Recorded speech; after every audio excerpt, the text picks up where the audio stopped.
Good morning, sir. This is my presentation about the DC series generators with high voltage, low current. So, this is the schematic diagram of the series generator. So, we have the generated EMF, the resistance of the armature, the resistance of the series field, the resistance of the load. So, we have given that the voltage of the load is equals to 200 volts, the resistance of the armature is equals to 0.04 ohms, the resistance of the series field is equals to 0.05 ohms, and the current of the armature is equals to 100.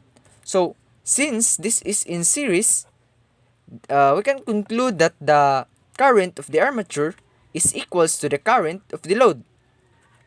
So, by using Kirchhoff's voltage law, we can solve the generated EMF by adding the voltage of the armature plus the voltage of the series field plus the voltage of the load. So, this is the formula.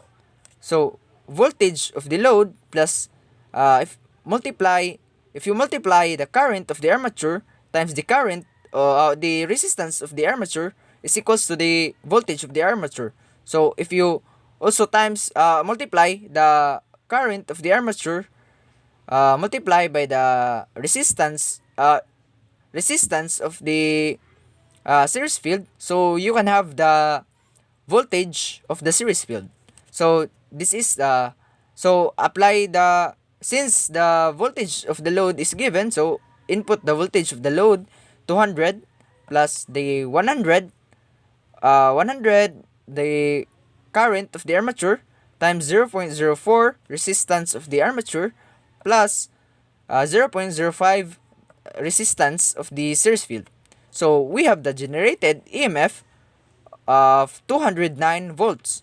So if we compute the power input, so we have the formula that the voltage of the generated EMF times multiply by current of the armature.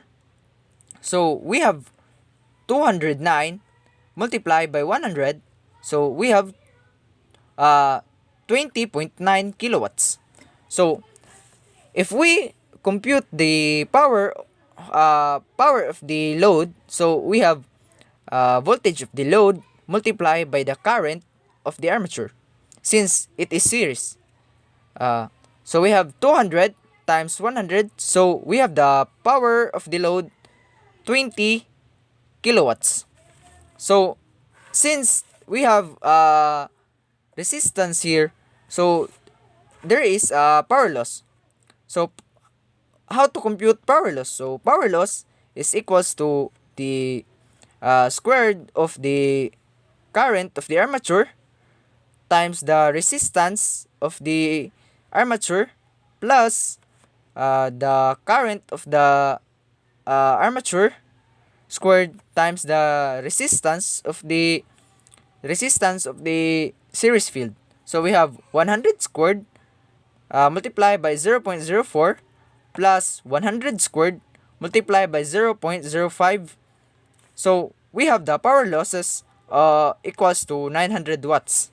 So to compute the efficiency on how efficient our schematic diagram, our circuit, so we have the eta is equals to power load over the power load plus the power losses.